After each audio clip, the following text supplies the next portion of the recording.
Ẹ káàbọ̀ sí ìkànnì Yorùbá Entertainment Gist, níbi tí a ti ń mú àwọn ìròyìn Yorùbá àti àwọn ìṣẹ̀lẹ̀ ní ilẹ̀ adúláwọ̀ wá sí etí ìgbọ̀yìn. Ẹ máa bá wa ká lọ.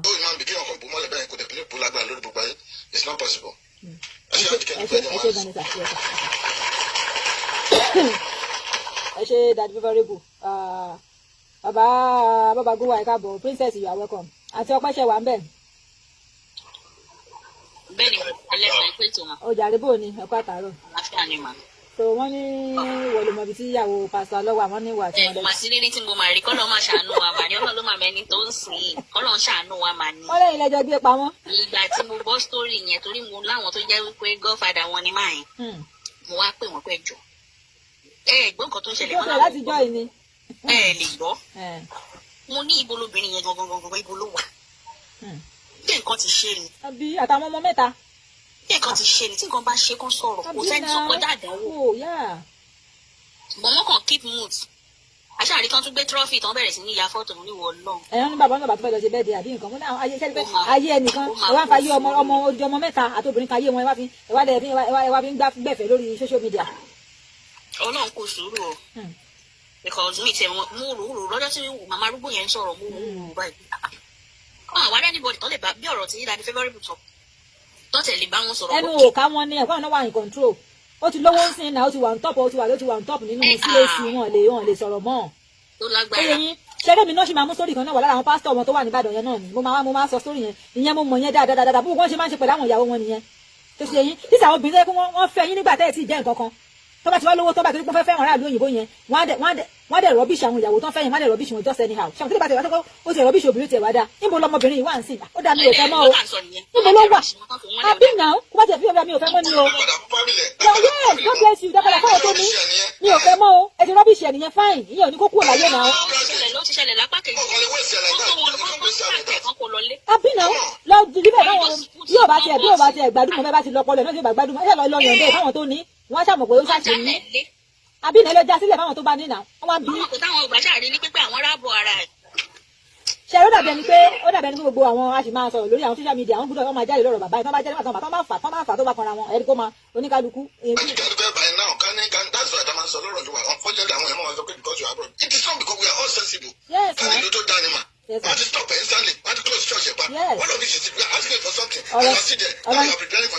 ọ̀rọ̀ yẹn sì máa dé bẹ́ẹ̀ ó sì máa dé lẹ́kùn yẹn I'm telling you.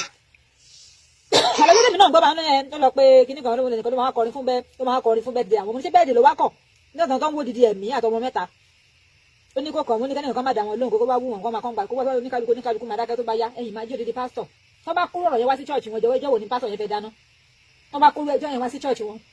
then I don't blame them because olórí ìjọ tó bẹ́ẹ̀ yẹn tó wà tí ò níyàwó ṣé èèyàn ní máa bá gbọ́mọ ọjọ́ sùn ni nígbà tí ìbálòpọ̀ tára ẹ̀ bá kún tí wọ́n sọ fún wa pé òun òbóbìnrin yẹn kan sùn ni ṣé àbáwọn èèyàn tí wọ́n ti useless man nìyẹn àwọn tí useless wọn ni. ó ń bọ̀ díẹ̀ díẹ̀. nǹkan ló ti ṣẹlẹ̀ lọ́dọ̀ àti máa yẹn ibi tẹ́ tó ń lọ yìí another chapter lẹ́tọ́ fẹ́ sí yẹn ìyẹn á ti worse. àwọn máa bá wọn sí ní kó sọ fún àwọn òbóbìnrin sùn láti yẹ joy yes now kó sọ fún wa pé yes. Only I listened to Mrs. Alo, elder sister on TikTok, and have come to the conclusion that the woman and her children are in France. Only France ni ẹnìkan wà lórí Facebook ń sẹ́ wọ́n bá wa kọ reply wọ́n kọ comment síbí. Wọ́n ní pẹ̀lú wọ́n lẹ́gbọ̀n alọ́pọ̀ jáde wọ́n ní pẹ̀lú nǹkan táwọn gbọ́n bẹ̀. Ó fún wọn ní conclusion kó dàbí pé France ni woman yẹn wà. The couple are falling out. Very soon news will filter from diaspora. Jésù ń bọ̀ ẹja gbọ́ tán of whereabouts. Okay. Wọ́n là máa tó gbọ́ nípa woman yẹn. Ṣẹ́rí ó dàbí ẹni pé bí àwọn torí pé ó silent woman yẹn ni bí ó wò pé kó lè lọ pẹ̀lú gbogbo stuff bá wù ṣáṣá bí òun náà ṣe gbé woman yẹn lọ síbi ibẹ̀ yẹn níbi tó wà yàtọ̀ mọ́ bọ̀ àdúrà mi kọ́lọ́ jẹ́ kí woman yẹn ṣì wà òkè kọ́lọ́ sì jẹ́ kó wà òkè láti lè lè. àyíká ló pẹ́ èsì àti woman yẹn mọ secret kan ó ní agbára. God bless you. kò sí olú alóòótọ́ ló jẹ́ kó rí òkè ló ń sọ. wọ́n mọ̀ sábẹ́ wọn lórí òkè ló ń gbé wọn níbẹ̀ ló ń gbé. lẹ́tọ̀ ti di pásítọ̀ fún mi sí yesterday morning bí mo ṣe kí lórí bẹ́ẹ̀ mo kàn ní kí n wo nǹkan tó ń ṣẹlẹ̀ ní mo kàn já síbi tí wọ́n ti interview sí nọ́ọ̀sì tẹ̀ ó sọ pé ọjọ́ ẹni lẹ́yìn yẹn gbégbà tó wà ní Ìwòròkó ní Adó Èkìtì. God bless you. Èmi náà gbọ́. Èmi náà gbọ́ yes. ìjọ ló bẹ lọ France ẹ̀gbọ́n ẹ̀ ló pè pé àǹtí mi ọkọ mi máa lọ fẹ́ gbé mi lọ fẹ́ ó dẹ̀ lóyún kẹta ẹ̀gbọ́n àdó bèrè pé pẹ̀lú condition yìí ẹ̀ ló lọ́ máa tẹ̀kẹ́ àwọn ìgbà tó ń dé France ó pè ìgbà tó fọ́tò tó ń lọ alonso yẹn ẹgbẹ́ ní 10 years photo nìyẹn ó ní kọ́ fún wọn náà ló ló ń kọ wọn kẹ̀kẹ́. That's the 10-year effort to go this year. So now they're asking you, now, where's your wife and the kids? You are moved about it. You are instructing your father to move about it, and you feel you can do whatever you like in that country. Ẹjọ sá ṣé màá yẹn go ẹjọ má bínú sí mo gbọ́ ṣé màá yẹn ò ti fail church yẹn gan ni. When a pastor cannot tell us where he has his family. Ẹjọ ẹ kò sọ fún mi náà ṣé family ẹ wà Naija ni kò sí ní Naija ṣé responsible pastor kan àbí èèyàn kan tó wà reliable kan sọ fún wa pé òun ti family òun wà either yes or no àwọn àbí báyìí o ẹ̀yin tọ́rọ̀ òye o bí báyìí lẹ́bí mi wà o ṣé nǹkan tí wọ́n gbọ́ kí ni ó kí ló rà yìí dín inú ẹ̀. Yes sir, ẹ kálẹ́ sà. Ẹ kálẹ́ gbogbo ẹ yá sà. Ọlọ́run ní dáwà láwọn. Àmín o. Ẹ ṣe mi sọ ara wọlé o. Ní ọ̀rọ̀ yìí ó pín sí méjì. Àkọ́kọ́ a máa sọ̀rọ̀ as èèyàn alárẹ̀ra ẹlẹ́rọ ara. Ẹlẹ́kejì a máa sọ nípa àwọn tí wọ́n ń wá ìwàkuwà because àṣìkẹ́ pẹ́ sọ̀rọ̀ kọ́ sí pé ṣé máa yẹn ṣe kò fi fẹ́ ìjọ tiẹ̀. A máa ń padà kọ pé kọ́lọ́njọ́ kọ́lọ́mọ ẹ̀ka tó dúró lójú kú. Ẹni tó ń sùn tó kú òun kọ́ ló dojú omi lójú kú o. Ẹni tó ń sọ pé bàbá yìí ó rọ̀ tó insist pé irọ́ kìnnìkan ni ẹni ẹ̀ lájú ẹni bọ̀dá káyé ti sùn. Inú mi dùn pé àwa tá a wà ní diaspora àwa lórí platform yìí. Àwọn West tí wọ́n mú Christianity wá bá wa àtàwọn Arab tí wọ́n mú Islam wá bá wa is it the way they practice it as we practice it in Africa especially in our own Nigeria. Because you know the affair that man was such a big buy they have American churches couple of times and I know what their condition what their doctrine is like and how long they spend in the church. They on the service of Fojuhan our Lord. That one that was there of Sele. Kọlọjọ Sunday not dey. Nigeria pastor to ask ma pé ẹ máa ṣe ṣúrẹ máa ṣe ṣọ̀sán. Nigeria dey better than Nigeria ṣe wà lọ. During COVID when nobody could come out globally our pastor kan tún lọ design website iṣẹ́ tẹ̀ ṣe wọ́n ti tẹ́ máa wá sọ ìdámẹ́wàá ẹ máa sọ price lórí iṣẹ́ tẹ̀ ṣe táwọn kan fara tí wọ́n lè jáde. So ẹ má blame àwọn ènìyàn tí wọ́n ń wá agbára àwọn tí wọ́n tẹ̀lé wọn kiri àwọn ní kẹ́ blame. Tí àkọ́bá ń tajà kan tó bá rí ìyànlá lọ́wọ́ ẹ̀ kó máa stop láti máa. Akọgbà wọlé bẹ́ẹ̀ ni. Akọgbà wọlé. Jẹ́ ká padà sí àwọn tá a jẹ́ ẹlẹ́ran ara. Gbogbo ala mọ̀ wípé èmi I don't talk like a Muslim. Ṣé rí lẹ́yìn àwọn churches tó jẹ́ kí ló máa ń pè wọ́n àwọn agent churches like Africa Baptist Catholic mọ̀kàn yẹn any other church láfẹ̀ gèjè Orthodox churches ẹ ṣe yá mi every churches tó kù na gèjè o wọ́n tó bá lọ síbẹ̀ wọ́n tó dé bá wa. Èmi ò tẹ̀ pé káyọ̀ ọ̀pá máa lọ church mọ̀ gbogbo revelation àtòrí burúkú tí wọ́n ṣe ní Nàìjíríà wa lẹ́yìn láàrin oṣù kan ó ní iye pásítọ̀ tó máa ní pé wọ́n borí àwọn borí gbogbo àbáṣáṣù wọn bá nínú church wọn. Àṣọ pípa sí gbó. Tí àwọn tá a jẹ́ èèyàn tá a bá ṣe àká ìwà sílẹ̀ èmi I refuse to go to hajj let anybody listen to me ṣé mi ò lè tó lè sọ sí hajj ni I refuse to go olùdarí sáyẹn sáyẹn káàdì àmì tó gbà ìgbàgbọ́ ẹ ló máa mọ ẹ lára yá tó bá ń pèsè bá jọ lọ́nà ìkọ̀rọ̀ yàrá ẹ̀ kó máa gbọ́ ọlọ́wà jẹ lóhùn torí wọ́n bí wá sí lẹ́sìn kan láti ẹ̀ ń tọ́lọ́ lẹ́sìn nílẹ̀sìn yẹn tó dá lóhùn láti ṣe ìdìfẹ́ ẹni tó bí sí ìdí ògùn tó lé ẹ̀ tọ́lọ́ níbi ògùn yẹn tó lé dá lóhùn ògùn yẹn ló máa sì dá máa parẹ́ kó sọ́ọ̀tà lè sọ fún un. Ìṣèjọba ẹ̀wọ̀n business star tó lè pọ́lọ́ ìsáàpù yẹn tó ń gbọ́ kò ní ẹ̀rọ bọ́tẹ̀ fẹ́ dá sí safety christianity kọ̀ọ̀kan kọ́ wá sọ àwọn ẹlẹ́ran ara kọ́ wá sọ dọ́lọ́ my daddy said and this is very common among the women. Ti lọ́pọ̀lọpọ̀ gbà gbogbo ìlànà ìdókòwò làbújá ìyàwó pásọ chọ́ọ̀ṣì yẹn because ọ̀pọ̀pọ̀ chọ́ọ̀ṣì máa ń rí yìí àwọn ìyá wọn ló máa ń lọ gbàgbára yẹn tó yẹ pé ibi tí a bá ti rí pásọ ìgbọ́dọ̀ di pásọ mrs. Àwọn ìyàwó yẹn ló máa ń rìn ọ̀pọ̀lọpọ̀ ọkọ yẹn tó tí ọkùnrin tó ní pé bóyá báyìí ní access information kan sí secret kan ni bí o ti fún wọn. Kìí àpásọ̀ tó approach mi nàgbà àti bá fà ní tí ẹni bá ṣe church àwọn tó tẹ̀lé àwọn fìlè kan òfin ọlọ́run tó lẹ̀ níbi ìṣẹ̀lẹ̀ rí. Inú kọ̀ọ̀yà àbáyọ̀ sí bẹ̀tẹ̀ tẹ́ bá náà lábùjá sí wọ́n ti gbó global. Gbogbo wọn ni. Ọjọ́ tí mo ló ń bá ẹ tọkọ ẹ̀ tí ìyàwó ẹ̀ sọ gbà kọ́kọ́ tẹ̀ rí tí kékeré kan tó tẹ̀ra mọ́tò kiri tí ká máa káàkiri nígbà tó máa rà báyìí mọ́tò tó ra fẹ́ tó tẹ̀ 1 million tí mo lọ ra yẹ that was his first car nígbà tí ẹ̀ tó dáhùn orí àkìtàn ọ̀rọ̀ kọ́jọ́ tí wọ́n sí. Èyí kí ló fẹ́ ra lẹ̀ tó bá fẹ́ ta lẹ̀ bẹ́ẹ̀ lọ ra orí àkìtàn ẹ̀ mọ́ṣẹ́ tó ṣe níbẹ̀. So so kọ́lọ́ jọ kọ́lọ́ má lè wá lè kúlì kákọ́ bẹ́ẹ̀ lọ kọ́lọ́ má lè wá lè kúlì because ẹni tọ́lọ́ ọ̀bà lè kúlì kò ní sábà kúsà. ọ̀pọ̀ ọ̀bà náà tàbí máa ń ṣe kòkòrò tá a máa wá mérekù táwọn káàkiri kápa òbúdú àwa kò síbi tí èèyàn fi tọ́lọ́ gbà ó. ọ̀pá sọ àfáà náà ní pẹ̀lú ọ̀nà tá a máa sọ ọ̀dọ́ lọ́wọ́ àlẹ́ wọn káàkiri. tó bá fún jẹ dáadáa láti ẹ̀kọ́ tẹ́gbọ̀n ní sọ tó bá fún jẹ dáadáa tó kọ́ máa sí àjẹwò ẹ̀jẹ̀ ẹ̀yìn ẹ̀yẹ lóṣù bá tọ́ ni nípa social media àti gbogbo ẹ̀ bá kéde bó sí wọn ò rí àwọn ọ̀rọ̀ ọmọ òye bídà bẹ́ẹ̀dì ó ga o I wish the whole world could come together ọ̀pọ̀ ẹ̀ lórí àfi ṣùgbọ́n ẹ̀ jáde. ókè ẹjọ ṣé nígbà tí ìyàwó pásítọ̀ bá míìsì fún ọmọ ìjọgùn ṣe ní míìsì. ẹmọ tó ṣẹlẹ̀ ní tọ́kì ẹmọ tó ṣẹlẹ̀ ní tọ́kì ẹni. àbí náà tàbá lè máa wá ìyàwó pásítọ̀ ìbóyá ọmọ ìjọ tó máa ti sọnù àbí bóyá tó ní pé wọn ò tí pè wọn lórúkọ tó ń jẹ bóyá wọn ṣe fi ń ṣòṣì tó ń ṣe yẹn tó ṣì lè tó ń ṣe jọba rẹ ní sọ fún wọn tó bá lẹ́ni pé wọn lórúkọ tí wọ́n ń jẹ́ ń sí ẹ̀rí kórìkò tí ò straight yẹn máa padà straight ni.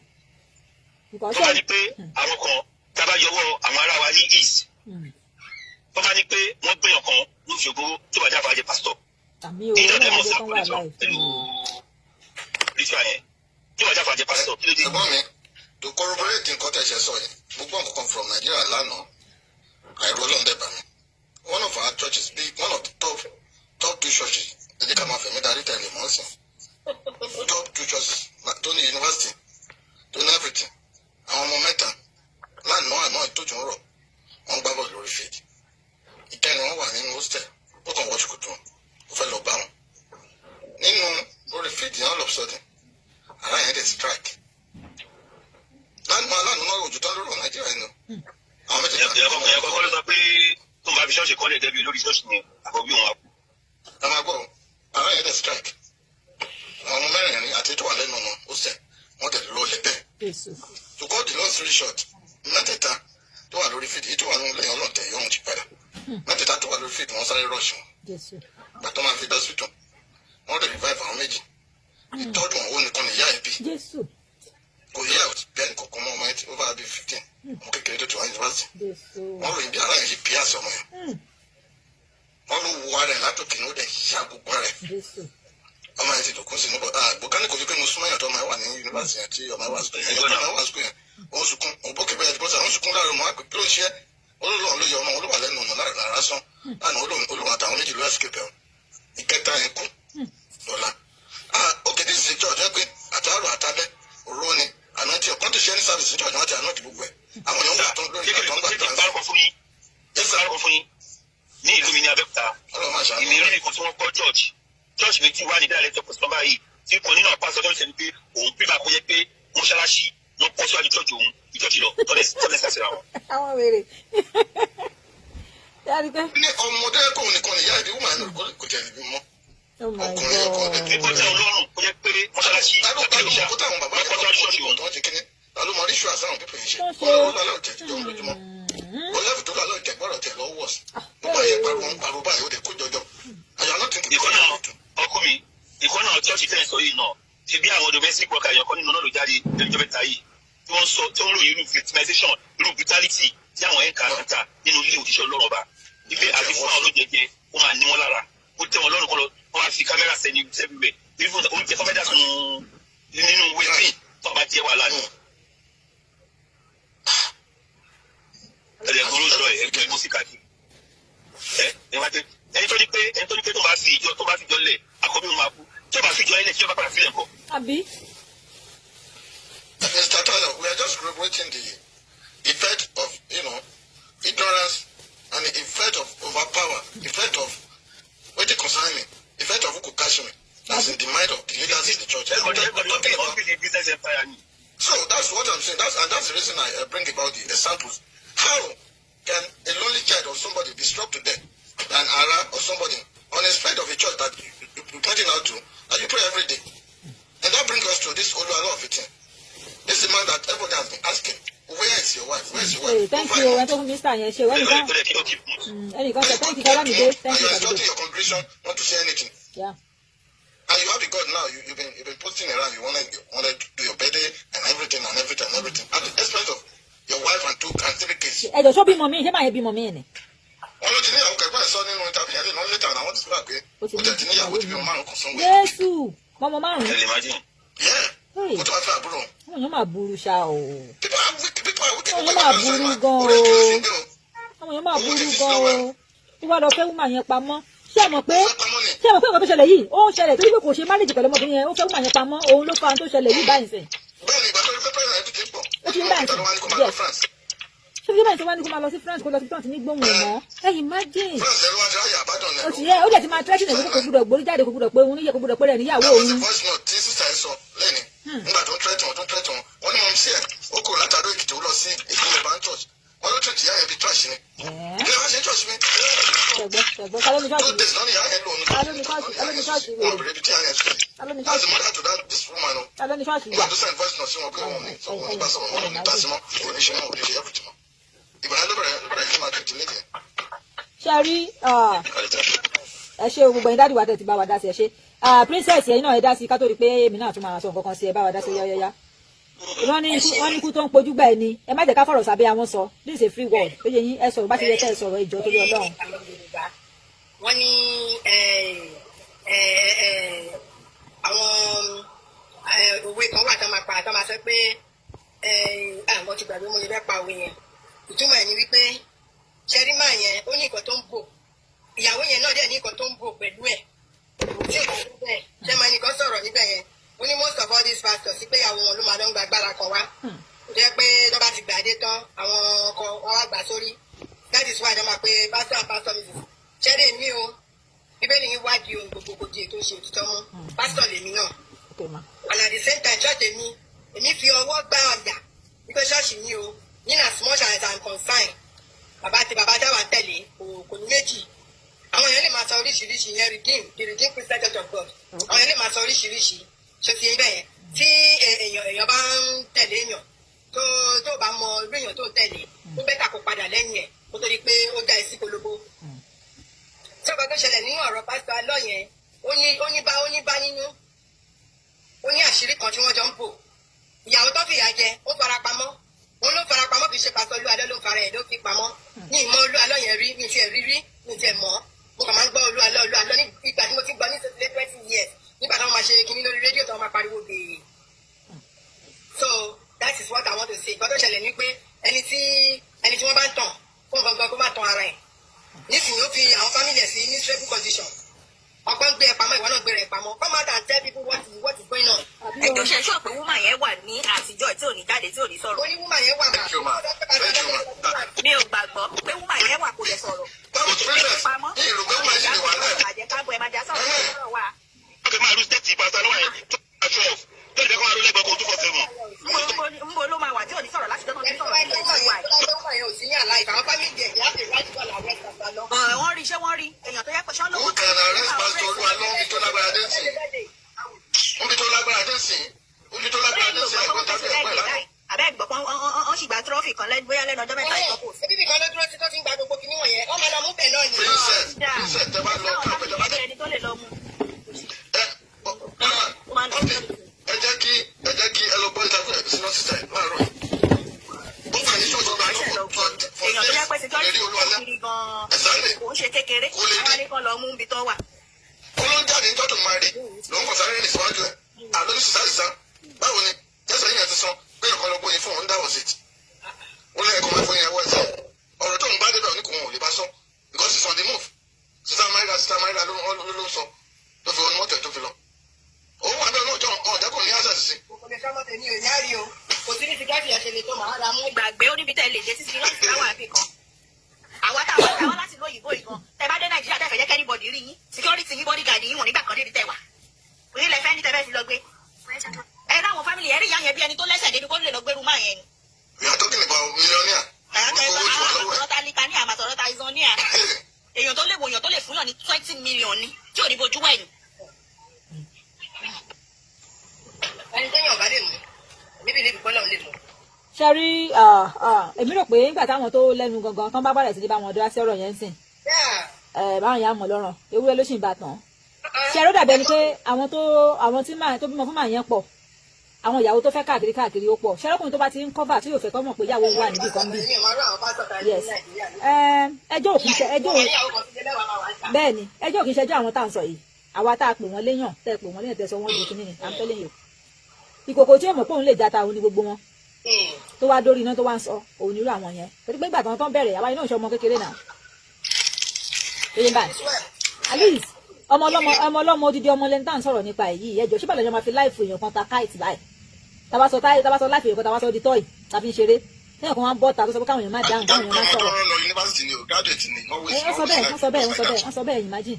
ìfàmìlì explain owó lórí ẹ̀ imagine àti tọ́mọ lọ́sùn láyé choice ni. ẹjọ́ òdẹ̀ ń wíṣí láìfẹ́. òdẹ̀ ń wíṣí láìfẹ́ èèyàn kan bẹ́ẹ̀ yẹn just like that mo dẹ̀ ń sọ bí eré òdẹ̀ fi ń ṣàwàdà ṣé ẹ mọ̀ pé torí pé àwọn people yìí wọ́n ti pera wọn ní pastor then CAC wọn yẹn torí pé ẹ mọ̀ pé irú CAC lèmi náà gbà tí mo wà ní Sisi ẹ wo bọ́n ṣe ṣègbésí ayé wọn nígbà yẹn ṣe ẹ rántí ọdún kan tán jàjà kan tó pọ̀ gan báyìí tán lọ tán máa ń ṣe CAC day tán máa ń ṣe bí a tán máa ń ṣe once in a year every year báyìí tán tún di gbogbo wọn tán bó nídìí tán bá gbogbo ẹ̀ nídìí wọn yá láwọn ènìyàn yìí tẹ bá dé ìkíná tí pé mo tán káàní tán náà ṣe báyìí sí fashion CAC ti pólíṣì bíi méjì àwọn kan ti lágbájá àwọn kan ti làtàmọ̀dù bó ṣe nìyẹn wọ́n wá ń ṣe competition yẹn wọ́n máa ti gẹ́ẹ̀tì wọn bá wọn kan ti dà ọ́sà àwọn kan ti bàbá lórúkọ bàbá yìí wọ́n ṣe gbogbo wọn ti wá sọ́ọ́dí kákọ́ọ̀sì ẹjọ́ ṣọlọ́run tá à ń sìn ṣọlọ́run yìí pé méjì ni because I just go to the ṣọlọ́run tá à ń sìn yóò ti pé méjì ni torí mi ò mọ̀ bí wọ́n ti gbogbo tó ń bá káyì ṣọlọ́run ti pé méjì àbírú ayé wò lélẹ̀ báyìí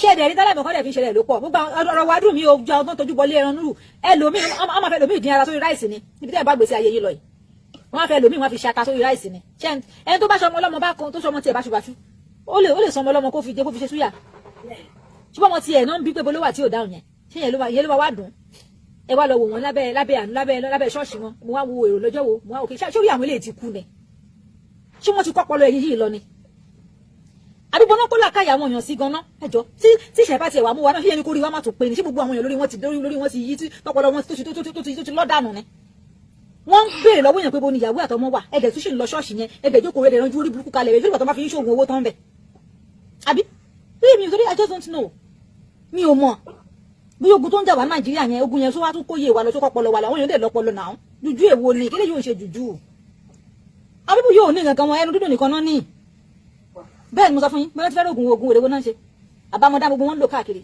those useless people ṣùgbọ́n ẹni tó bá kọ gbọ́n fún kó béèrè ni gbogbo Ọlọ́run fún ní sense Ọlọ́run dẹ̀ fún wa ní làákàyè bọ̀ àwọn èèyàn ń lò àwọn èèyàn kì í lò rárá ẹ jọ nígbà tí ẹ pè yàn ní pásítọ̀ yín báwo ló di bàbá yẹn tó bẹ́ẹ̀ yẹn máa wà yeah they are gullible God bless you Mr. Wale ọpọlọ náà kàn ló fún people kò sí nǹkan tó ní wọn lóògùn láì wọn ní nǹkan gan bẹ́ẹ̀ ni mo sọ fún yín wọn kàn wọn máa ń lo fọnọrẹbù kìnìún náà fi ń lò tó ń kọ́ àwọn ilé wọn àfọnọrẹbù wọn ti mọ tẹ́ ń bá káwọn ti mọ kọ́rẹ́ mu yín tó máa ti lè mú yín mọ́ kọ́nà yẹn báyìí ẹ ti gọ́ nìyẹn ìwà dúró àwọn ọpọlọ àwọn ìwà àwọn èèyàn tó yẹ kó wúlò fún níbi tí Nàìjíríà dé dúró yìí ó yẹ kí gómìnà ti fún wa ní problem ó yẹ kọ́nà lè máa lo àwọn èèyàn fún wa ṣùgbọ́n gbogbo àwọn tó yẹ kó tó wá wúlò fún Nàìjíríà wọ́n ti di ọpọlọ wọn ṣọ́ọ̀ṣì bẹ́ẹ̀ ni ẹ má bínú o ẹ dákun gbogbo ẹ̀yin tẹ́ bá ní ṣọ́ọ̀ṣì ẹ̀jọ̀ má bínú gọ́ọ̀mẹ̀ntì fún wa ní problem ẹ wo bí church ṣe pọ̀ tó Nàìjíríà ẹ wo bí mosque ṣe pọ̀ tó kílé tó gun wa òṣẹ́ náà ṣọlọ́ wà gbàdúrà mọ́ ni ẹ sọ fún mi ẹ wo pé ewu yẹn tó ń képe Ọlọ́run everyday ṣé bí ìlú la wà yìí táwọn èèyàn kì í kú sí ṣọ́ọ̀ṣì àdúrà dẹ̀ ń gbàǹbẹ̀ àdúrà ń gbàǹbẹ̀ kò sí kò sọ pé Ọlọ́run ò ṣe. tí n bá lọ lórí mọ́tò tí n bá ń drive lọ tó bá ṣe bí ṣe prayer mo lè má gbàdá kí n máa sọ sọ́kọ́ Ọlọ́run lọ́rùn nínú mọ́tò mi. exercise lásán ni màá máa ṣe. that is it àdúrà dẹ̀ ń gbà. ẹ jọ náà very simple very gullible orúkọ that is it. ẹjọ wọn dẹ wá lo gbogbo kìnìyàn fún yín wọn dẹ wá kó gbogbo yín wọn kó yín sí bondage kí ló dé ṣogun láyé ni. ẹjọ láwọn tó yẹ kó ní ọpọlọ wọn ní lọ síbi iṣẹ́ ṣọ́ọ̀ṣì náà máa jókòó sí pàtẹ́ bá lọ ṣọ́ọ̀ṣì lẹ́ẹ̀mẹ́ta lọ́sẹ̀ lẹ́ẹ̀mẹ́rin lọ́sẹ̀ ẹjọ kí lẹ sọnù tẹ́ ń wá káàkiri when you supposed to face your business face your job ẹ lọ kú sí ṣọ́ọ̀ṣì ẹ lọ jókòó sí ṣọ́ọ̀ṣì ṣọ́ọ̀ṣì náà ní ṣọ́ọ̀ṣì lọ́sọ̀ lálẹ́ ṣọ́ọ̀lọ́run ti sọnù ní ṣọ́ọ̀lọ́run yẹn sọnù lọ́lọ́run yẹn pé wà á ti ẹjọ́ wà 24/7 ẹjọ́ ń wọlé ẹjọ́ ń jáde lọ́lọ́run ti fi yín sílẹ̀ ni. yes it's when you don't move closer to your goal lóore láti pẹ́ lọ́run wà nínú wà pẹ̀lú ẹ̀ pẹ̀lú nínú àjọ ayé ẹ̀. yes sir. yes sir. one of the hello akẹ́lẹ́pẹ́. à ń gbọ́ yín sir. one of the leading church in Nigeria. yes sir. tí wọ́n ní pé he has never beg for money. yeah. but tó bá ń ṣe annual program tó bá ń ṣe tó bá ta sticker sticker wọn kò less than 1,000 o.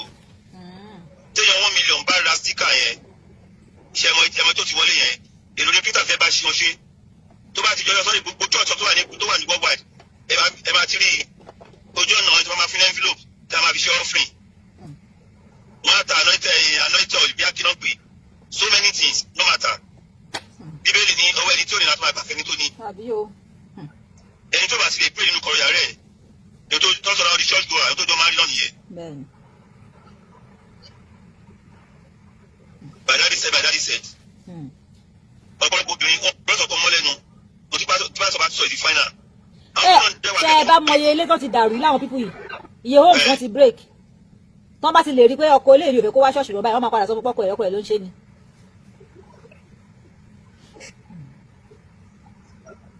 ọlọ́wọ́ ṣàánú wa ibi tó fi religion tó bá di pé wà ní christendom ló wà ní oní ọ̀rẹ́ kan báàkì nàìjíríà publisher christian newspaper kan ni ó jọ sọ fún mi pé ó ní bàbá ó ní gbogbo ọ̀tá ń pè ní justice ayé ó ní tẹ bá ọdẹ ló kọrọ ara wọn in fact wọn ò tọ́ lẹ́ni téèyàn máa pébi pé kí wọ́n pàdé ọlọ́ba kí wọ́n máa sọ pupa wọn ni because ó máa ń lọ sínú ilé wọn láti lọ interview wọn ó ní wọn ò tọ́ lẹ́ni tó kí wọ́n máa pè ní men of God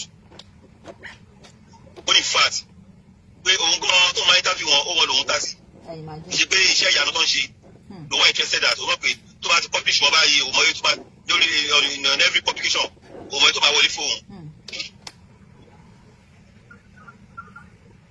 ṣe rí ọlọ́run ni kó bá wa gbọ́n àwọn èèyàn wa o èmi ò mọ ibi tá a fẹ́ mi tá a lè sọ̀rọ̀ àwọn èèyàn dé ṣẹ́tẹ̀ rí ọ̀rọ̀ àwọn èèyàn wa tẹ̀jẹ̀ ká fi sẹ́gbẹ̀ẹ́ kan èmi ò nǹkan tí màá yí ìfúnra ẹ̀ pé ní kò kàn yé mi ò mọ tó jẹ́ tó bá jẹ́ pòun gangan ni president CAC mi rò pé kógun yẹn tó báyìí tó bá jẹ́ pòun gangan ni president CAC mi rò pé yẹ kó tó báyìí because how could well known pastor jàre táwọn èèyàn tó lórúkọ àwọn èèyàn dẹ̀ jáde wọ́n challenge social media wọ́n bèrè pé bo níyàwó wọ́n bèrè pé bo lówó ṣọ́ọ̀ṣì wà wọ́n bèrè pé ìyàwó àtọmọ ńkọ́ iná bèrè fún nìyẹn very simple question. ó wà lọ gbé bíṣọ tẹ́yà jáde ìgbéyàwó òun lílé yìí. ẹjọ kí nìyẹn. nobody could tell you about it. ok o wọ́n wà níbí o mi ò fẹ́ mọ́ ni o mi ò fẹ́ mọ́ o mo ti divorce yẹ o very simple kò lè tó bẹ́yẹn àwọn èèyàn àròjọ ọmọ adákẹ́ náà ni pé ok o ti move on o ti fẹ́ lómi o ẹjọ torí pé gbogbo wọn tẹ́ ìwé ní passport yẹn gbogbo àwọn ìyàwó wọn tán ti bá yé wọn jẹ́ àwọn ìyàwó tán ti lò pàtàkì wọn àtọ́yẹ̀sẹ̀ nǹkan ṣẹ̀ṣẹ̀ bẹ́ẹ̀ dìde tán bá ti lè mú kéèyàn tán báyìí wọn ò fẹ́ àwọn ìyàwó yẹn mọ́ wọn máa abandon wọn ni bẹ́ẹ̀ ni mo ní similar case tó wà nìbàdàn báwo ti mú un sọ yìí sí o ti ní ṣọ́ọ̀ṣì lẹ́kọ̀ọ́ ní ṣọ́ọ̀ṣì káàkiri àǹtí yẹn ìgbà tó fẹ́ àǹtí yẹn nọ́ọ̀sì làǹtí yẹn ó fẹ́ àǹtí yìí nígbà tó máa ṣe ìyàwó àwa ìmọ̀ gbàyà àǹtí yẹn ló ń ṣiṣẹ́ pásọ̀ yóò ṣiṣẹ́ ń gbà yẹn àǹtí yẹn ṣe nọ́ọ̀sì àǹtí yẹn dúdú gan báyẹn pásọ̀ yẹn ó jẹ́ èèyàn kan tó mọ́ra nígbà tó máa di bóyá bíi akin tó ṣèbí sí kúrò Naija jẹ́ kí n wo yí àmì sí kúrò Naija so bóyá bíi 2016 or 15 bí pásọ̀ yìí ṣe kó kúrò nílé ó dẹ̀ kò lọ́n ló fẹ́ fẹ́ àtìkọ̀ ní Canada bóyá tí wàá fẹ́ nìyẹn Canada ń sin I don't know this is a man ṣe pé ní CAC ni òun àti nígbà iná jọ kọ́ gbogbo ṣọ́ọ̀ṣì tí wọ́n kọ́kọ́ àǹtí yẹn nọ́ọ̀sì ni àǹtí yẹn ló ń ṣiṣẹ́ gidi nígbà tó máa yá ó ní àǹtí yẹn ó ní lọ́lọ́run sọ pé kì í ṣe ìyàwó òun lẹ́yìn ìgbà tó bí gbogbo ọmọ fún un ẹ̀dọ̀ tẹ́ bá sọ pé ìyàwó yẹn mú àyẹn òbí ṣe ìyàwó yín mọ́ ó yẹ kó yẹ káwọn ọmọ yẹn náà jọ ọmọ yín mọ́ so ó fẹ́ gbọmọ. àjọ kì í gbá ní church o but any church tí ló bá ti pọ̀ ń bẹ̀ jù máa distance ara mi ni bẹ́ẹ̀ náà di safety ilé oúnjẹ náà ni ó lágbára o tí bá tó jẹ tó fi queue tí wọ́n ń jà sàbọ̀ ibi mọ́kọ́dé kí á mú ti ipa eléyìí there is more to it gbogbo bí tẹ́lẹ̀ bá ti ń pọ̀ jù ìyẹn gbọ́dọ̀ máa fura síbẹ̀. ìyẹn lágbára. so nìkan ló mọ lọ́n pè ní ọ̀nà kọ́kọ́ ló mọ lọ́n pè náà irú àwọ̀rò wo lọ́ ṣe síbẹ̀. I don't know. ó dìgbà gbogbo tabasílaka ìwà. tabaṣí o níbi tá a bá fi pamọ́ sí o because eléyìí ó ti ń kọjá nǹkan míì and ẹ má jẹ́ kí n tàn yín kẹrí ìtí àwọn pípù yìí ibi tó ń bá Nàìjíríà lọ ó lágbára o àfi tó ní kálukú bá dìlìbà rẹ̀ ó ní agbára ìyá ẹ̀mí ọmọ ológo bò ní.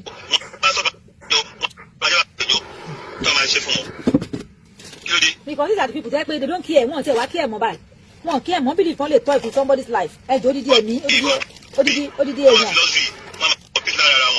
ó ní o. ìjọba olóṣùwọlé ẹ̀ẹ́dẹ̀ pàyàwó ẹ̀ tì í.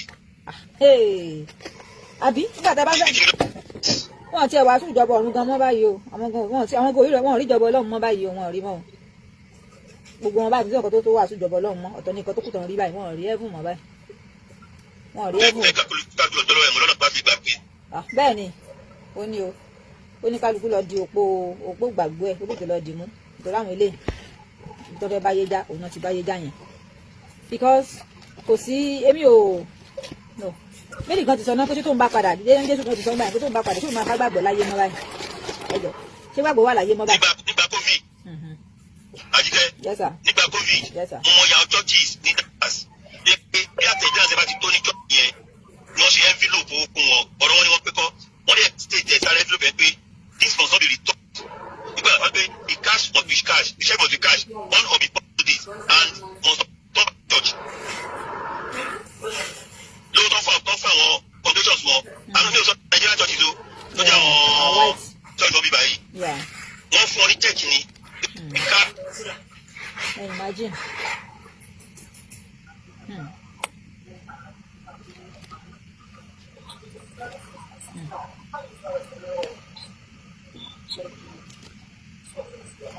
À ń gbọ́ yín sá o ó dà ń pé bọ́ba gbọ́n àbí wọ́n wà lórí ikọ̀ so ṣe rí ẹ̀yin èèyàn kọ́tẹ́mi kọ́ fẹ́ ká sọ̀rọ̀ akànfẹ́ ká sọ̀rọ̀ ká ṣe rí no èmi rò pé ṣe rí àwọn èèyàn wa náà eléyà ajáde kọ́gbọ́n fáwọn èèyàn wa ká máa tẹ̀lé lówó káàkiri àwọn tó lórúkọ yẹn kẹ́ máa lẹ́yìn lọ fẹ́ wọn òun nìyẹn ó ní torí pé tó bá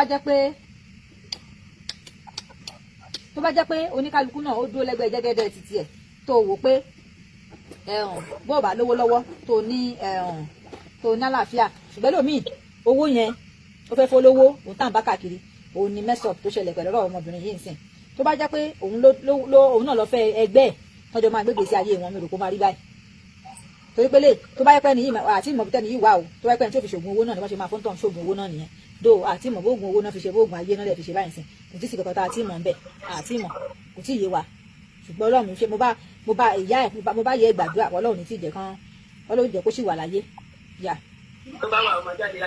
àmì o olórí àdúrà òun nìyẹn àwa abiyamọ náà fíyẹ náà mo dẹ̀ mọ̀ pé wẹ́ẹ́ ìpínlẹ̀ kan ló sì ń bá tán táwọn tó lórúkọ Nàìjíríà bá wọn dá sí ń sìn gbogbo wèrè tó ń ṣe yẹn gbogbo tó ń gbá lórí ẹ̀ tó ń fi pé òun jẹ́ nǹkan kan yẹn mo mọ̀ pé tó máa gbé sáré ń sìn ààrẹ àbalẹ̀ tó ṣe pé rẹ̀ ní pásítọ̀ tó yẹn náà ààrẹ máa balẹ̀ ìkọ́sọ̀ tẹ́mi mọ̀ nìyẹn ṣẹlẹ̀ láwọn obìnrin náà ká má máa ṣèwádìí àwọn tá a bá fẹ́ fẹ́ ẹ fẹ́ fẹ́ yàn ẹ ṣèwádìí èèyàn kan wà lórí òkè ó lọ fẹ́ pamọ́ síbì kan àìmọye àwọn obìnrin bẹ́ẹ̀ wọ́n ṣe lọ́ fẹ́ lómi pamọ́ síbì kan nìyẹn nígbà tọ́rọ̀ bá délẹ̀ báyìí la máa tó máa gbóríṣiríṣi wọ́n lọ máa fẹ́ yín pamọ́ ẹ dákọ̀ lọ́mọ ṣe wá lẹ́nu tí wọ́n ṣe fi hàn kí ni pírọ́blẹ́mù wa ẹ jọ àwọn obìnrin kí ni ìṣòro tá a ní gan tó yẹ kí wọ́n lọ máa fẹ́ yín pamọ́ síbì kan àwa délẹ̀ tó ń sìn olódélẹ̀ tó ń sìn báyìí sìn tán da yóò níyà sádánwò ẹ jọ ó wá di pé òkè owó ti dé nísìn ó gbé ẹ lọ oko France bí France ló wà bó konú gbó France ló wà nípa sínú àmọ́ bóyá bí wà gọ bí wọn lo fóònù bí wọn lo fóònù bẹ́ẹ̀ bí wọn máa lo fóònù bẹ́ẹ̀ kó náà ti rí gbogbo nǹkan àǹsọ ìbáyìí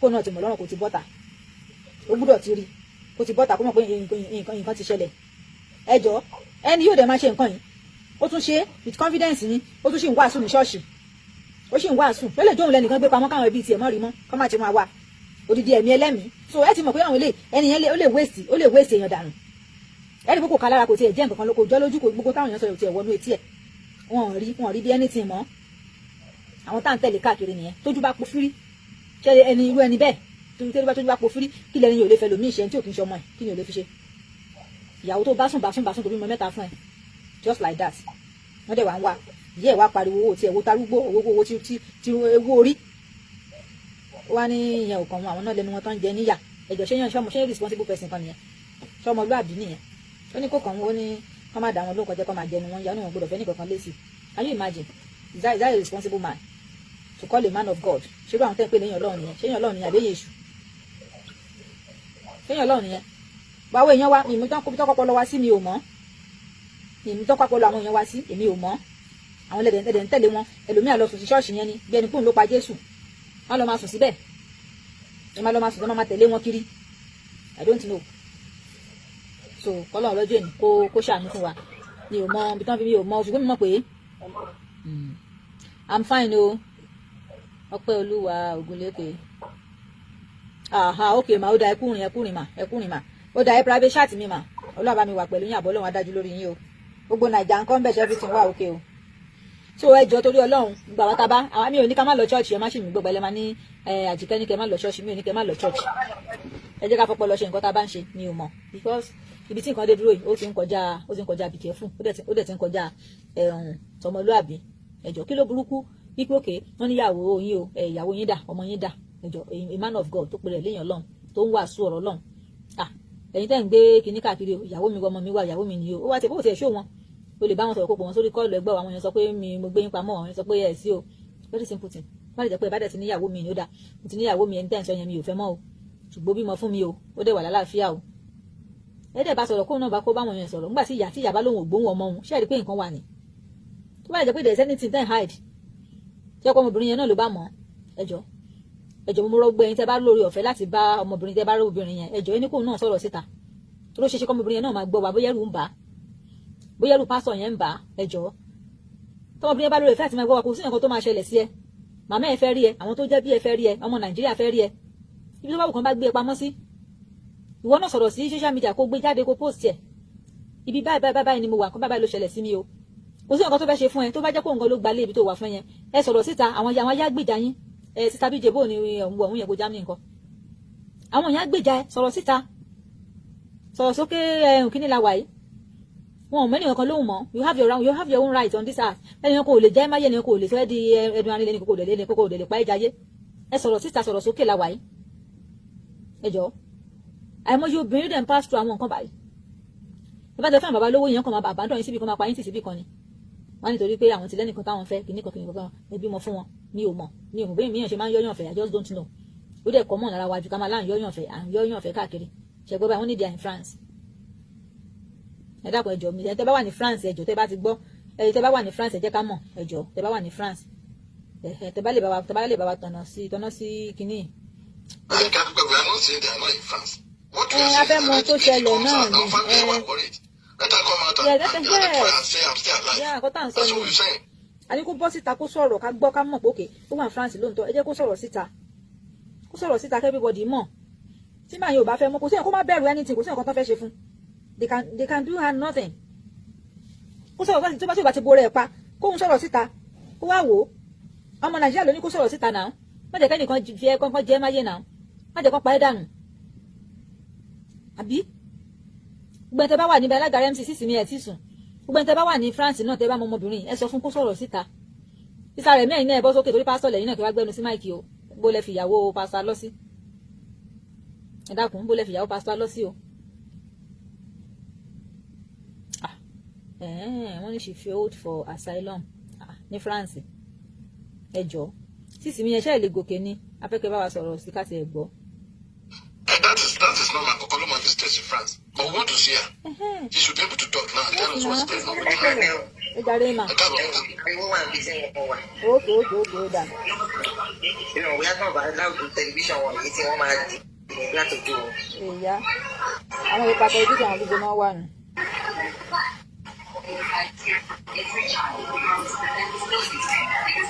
Kí lè sọ pa Pastor Alo? A níbo ìyàwó rẹ̀ wà? Ibi tí ìyàwó wọn wà náà là ń sọ pé kọ́ wa fẹ́ mọ ibi tí ìyàwó wọn wà. Ṣé ìgbọ́n yẹn ṣe yẹ kò sí ìyàwó wọn pẹ̀lú wọn? Ìyàwó wọn yòókù sẹ́yìn ògbó pé wọ́n wá ìyàwó wọn láti yọjọ́ rẹ̀. Ẹ̀yin ò gbọ́n tó ń lọ. Èmi ò gbọ́ ẹ̀.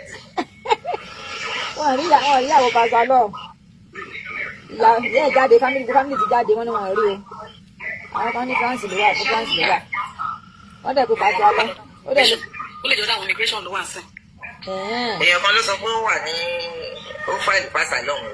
Tó bá fáìlì Pastor Alo ṣé yóò kí n sọ̀rọ̀ bẹ́ẹ̀. Pastor Alo but ó lè wà lọ́dọ̀ àwọn immigration ní detention tó wá lè sọ̀rọ̀. Bọ́lú ti wà níbẹ̀ ti pẹ́ ó ti wà ní France ti pẹ́ kó tó kọ́ ẹ̀ṣẹ̀ lọ France. Wọ́n ní alọ́ máa lọ́hùn ún bẹ̀. Sọ bẹ́ẹ̀ ló máa lọ́hùn ún. That's my biology. What was why don't you stop it? This was my latest visit to her.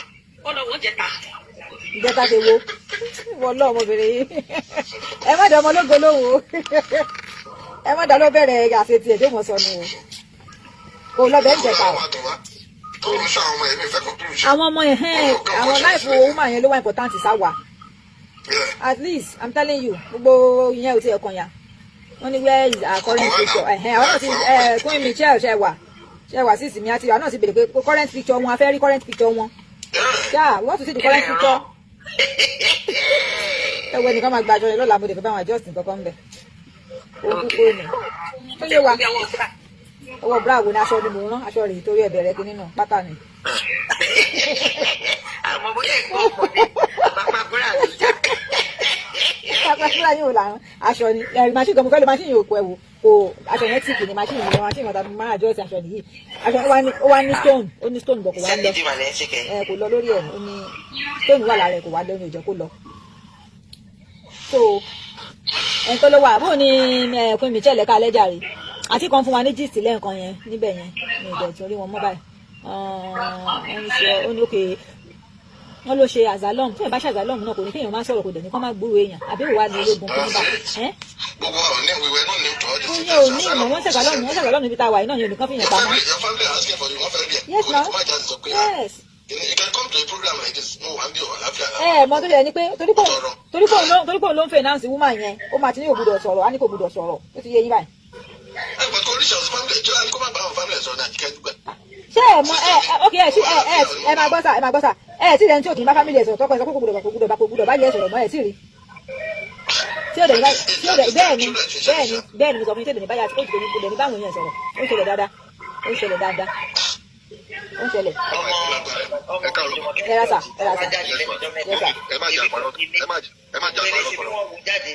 Ẹ má jà àpárọ̀ tó ń ra wa kò sí òbí tí a máa wọ ọmọ tí mẹ máa dùn kò sí òbí yẹn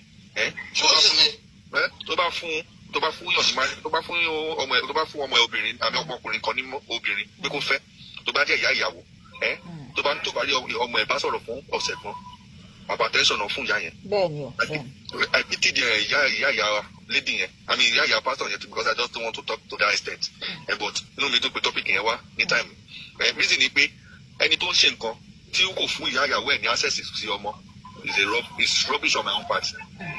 lóòótọ́ ni pé ká má lè sọ Obama finance ẹ̀ kó jẹ́ pé wọ́n gangan lọ́lọ́run rẹ̀. God bless you. kò sí bí wọ́n ṣe máa ní wọ́n wá ọmọ kó má lè ṣe pé kí ni kó má lè fi sẹ́kẹ̀ fún ìyá odidi ọmọ ó ṣó kí ni èèyàn mẹ́rin.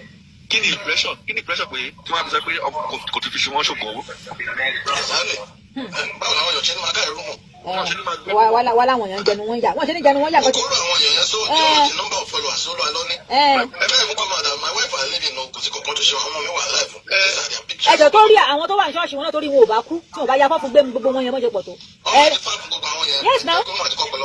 ẹ mọ̀ nǹkan tó ṣẹlẹ̀ ẹ mọ̀ problem wa ní Áfíríkà ẹ mọ̀ problem wa ní Áfíríkà a ti gbé àwọn pastors yẹn ga ju àwọn ẹbí wa lọ. ó ti dà.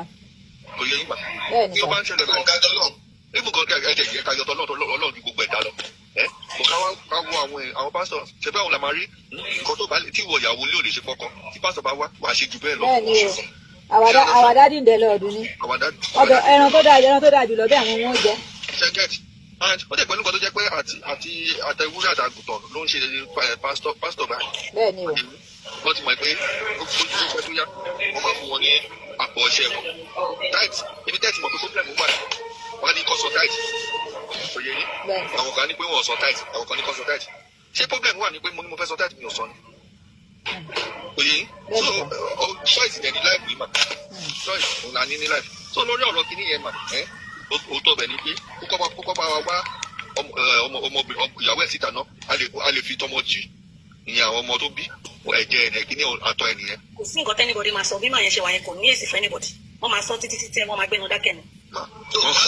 kò á sílò ní money sales tó lè challenge. yàtọ̀ sí yẹn kọ́ wọ́n jẹ́ ọmọ mọ́tọ́jọ sí ìtajì àwọn jọ wà ní. àwọn ẹbí ṣé obìnrin yẹn kò lẹ́bí ni. ẹbí tó ní náà nìyá ẹ̀ tó ń sọ̀rọ̀ yá arúgbó yẹn náà nìkan. lọ ni I tend to disagree with you. kò sí èèyàn gidi nínú family ẹ̀ tó lè dìde sí. àmọ́ báyìí. rẹ́gẹ̀t kò sí èèyàn family ṣe pọ̀ tó ọmọ wọn máa ní. ibi tí agbára ẹ̀ bá dé agbára èèyàn mi ti bẹ̀rẹ̀ ẹ wò mo forúkọ jẹ́jẹ́ tẹ̀ dárúkọ ẹ wò sọ títóbi rẹ̀. yes ẹ wò sọ títóbi rẹ̀. bẹ́ẹ̀ni. kí ni ẹ rí gbogbo nǹkan tó gbẹ̀yìn ẹ̀. ṣé kò lẹ̀ wọ́n. ṣé kò lọ ni. bẹ́ẹ̀ni ọmọ ọdún mẹ́rin ọmọ ọdún kan bàlámọ̀ yàrá ọmọ ọdún méjì lọ́mọ tó máa sọ ní ṣẹ́ṣẹ́. kò bá tẹ̀ jẹ́ ọmọ oṣù kan. ó ń lọ́fẹ̀ẹ́ wọn gbára. kò dẹ́ ṣẹ̀ bí ẹ̀. bẹ́ẹ̀ni. nǹkan tó bá ṣẹlẹ̀ ní àyíká yẹn. wọ́n bí dípò olóní ṣọ́ọ̀ṣì yẹn wọ́n fà á sínú ó lẹ̀ wọn ọmọ ọdún mẹ́rin ó gbé wọn náà jọ lọ sẹ́wọ̀n yẹn àti ṣọ́ọ̀ṣì àti olùkọ́ èwe àti gbogbo ó gbé wọn náà lọ sẹ́wọ̀n. èyí la máa ń sọ ẹ wá sọ fún mi pé gbogbo wọn sùn wọn kọrí síbi kan náà so possible ni my own conclusion is number one tí o bá ti fi ṣògùn owó kó produce ọmọ yẹn jáde. This is a man of God. You're going to master a man of God. Ẹ ti gbọ́ bí problem ṣe ń wọlé sí ayé ẹ̀. Àní ẹ má dáyé ló mọ̀ mú ṣeré mọ̀ ni. Man of God kọ́ lẹ́bi máa ń jẹ́ ìyẹn mú ṣeré ni ẹ má dá lóhùn. ẹ wo winners I was a winners member but I'm still a winner member but the thing is nígbà tí bàbá fẹ́ ṣe tó ti report wọ 70 ló gbọ́n ẹni tó mọ̀ pé ó lè jẹ́ bí threat sí ministry tó gbọ́n yọ. Mọ̀sọ́rì yẹn wọ́n mọ̀ tó mọ̀ ọkọ̀ tí mò ń sọ. láti gba ẹni àyàn tó gbé náà mẹ́bàá ní mi. Ó ti dá. ó wà lórí gbogbo ayé náà. Ó ti dá. kéèsì ẹ̀ dùn mí ó dùn mí wọ náà jẹ́. kò ṣe dùn mí náà wọ̀ ọ́nú ẹ̀jẹ̀. ó dùn mí wọ náà jẹ́. ẹni yìí ó ti sìn ẹ̀bẹ̀ ni pé ó sìn ẹ̀ tán ni. gbogbo ayé ẹ̀ ni o gbogbo ayé ẹ̀ ló ti dàgbà. Jésù. Wípé wọ́n ló gba láti. àwọn máa ti wà fẹ́ jùmọ̀ tẹ̀ tí wà kíkẹ́ ló dẹ̀ gbọ́n yọ̀ like that. That's wickedness. That's part of wickedness. Man of God, man of God, let's go. Nínú Christianity náà láti ń sọ gbogbo eléyìí báyìí eléyìí ti ṣẹlẹ̀ o. Èèyàn táwa lè yan Ọlọ́run mọ́ báyìí. Ta lè yan Ọlọ́run fún. Ó ṣe pé ayé tó à ń sọ fún un. Mọ́mí Àbíkẹ́, ẹ̀sìn tó wà lókè yìí, ẹ̀kún fẹ́ ká dáwó ní ọ̀dọ̀ wa yìí, káwọn lọ sí France kó bá wa lọ síbi àwọn àsáìlọ̀ yìí. Ìwọ ló lọ sójú wa ń bẹ̀ kò sí wàhálà. Ẹ má dá òun ọ̀rọ̀ gbó lẹ́nu ẹ̀ òun ló máa lọ sójú wa ń bẹ̀ kò sí gbogbo yẹn. Ọ̀rọ̀ náà ló lọ bá wa yanjú ẹ̀ ń bẹ̀. ẹjọ́ kí ló ṣẹlẹ̀ ní France. Kálọ̀ báyàwó alọ́ kálọ̀ mú yàwó alọ́ wa ń bẹ̀ ni.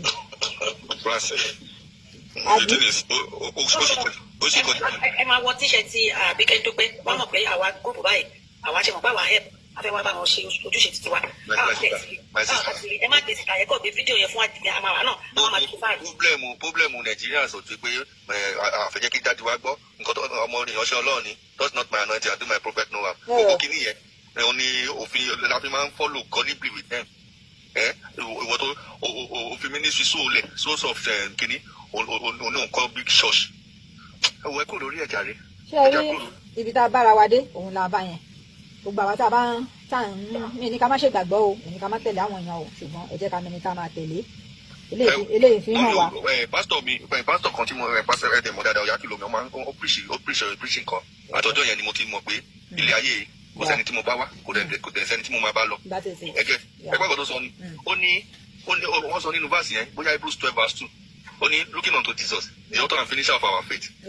òyìnbó ló fi sọ fún wa ó ní who for the joy that was set before us ó ní oyin ìjọ cross ó ní wọn sọ pé looking unto pastor. ó ní wọn sọ. verse what. Hebrews chapter 12:1. No. Fóònù ti wà ní Bible nìyẹn. No, Hebrews chapter 12:1. Ó wá ní wọn sọ pé kán wo pastor ó nítorí pastor distraction náà máa jẹ́ fún ẹ. Ó ní Ọlọ́run nìkan ní ká máa wò.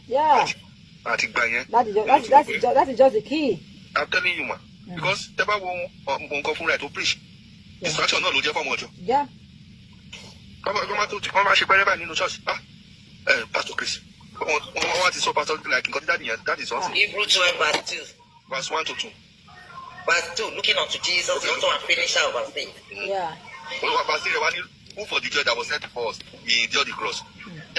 So ohun kankan ní ká máa wò pátá lọ pátá kìíní kan tó tí ẹ̀mí Ọlọ́run tó wà nínú ẹ̀lẹ́mí sí mi ò sí òun fúnra ẹ̀. I'm telling you because how will you not carry someone's wife and put it under your custody? O jẹ lọ́tọ̀ rẹ̀ lọ́wọ́ àwọn people yìí. Ọ̀dọ̀ àwọn èèyàn. I don't know. Lọ́tọ̀ ni pé ká má lè sọ òun. Lọ́tọ̀ ni ká má lè sọ òun. It's just something